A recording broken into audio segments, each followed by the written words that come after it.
issue of abortion. It has become America's Holocaust. Since the Roe v. Wade decision in 1973, at least 1 million unborn children every year have lost their lives to abortion, and countless women and men have had to suffer from the negative consequences of abortion. Abortion provides temporary relief, but afterwards comes the bigger package of depression and guilt and shame and sorrow and regret that you live with for many, many years. I come from a generation where at least a third of my generation isn't here because of abortion. And for me, that's just unconscionable. And I can't live in a society where millions upon millions of my fellow American citizens are not here. We did a lot of research. And, one of the things that we discovered is that there are women in the church having abortions. Our research found that 4 out of every 10 women who has had an abortion was actively going to church at the time of her abortion. And the reality is that when it comes to the abortion issue and the life issue, the church has not really been using that transformative power that it has around this issue. It's been an issue that's been outside of the church when the problem is inside the church and the church has a call to the broader culture. So we're inspired around this project specifically to do that.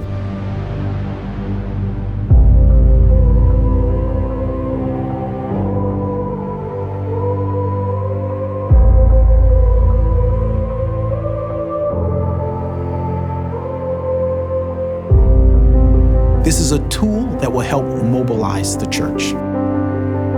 Most pastors I know are concerned about the well-being of people in their church as well as outside of their church. Well, we need to be as equally concerned about the life in the womb.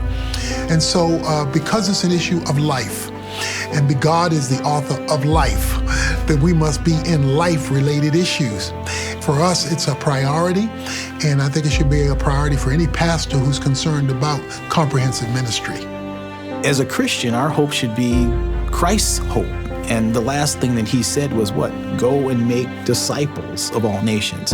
And certainly God has really given us an opportunity, a unique opportunity in this day and age in our culture for this life issue to be an amazing vehicle to help make disciples for Jesus Christ. A life disciple is someone who is willing to work with women and men as they are facing a pregnancy decision. As a life disciple, we have the honor and the privilege and the blessing of walking with people in the middle of their crisis.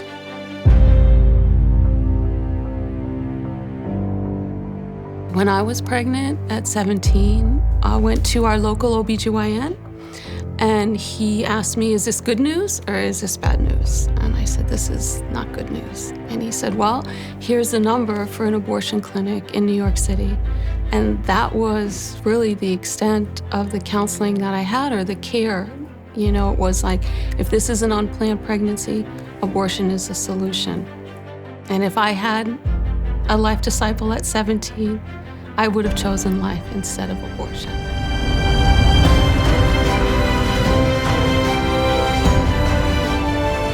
What conquers fear is love.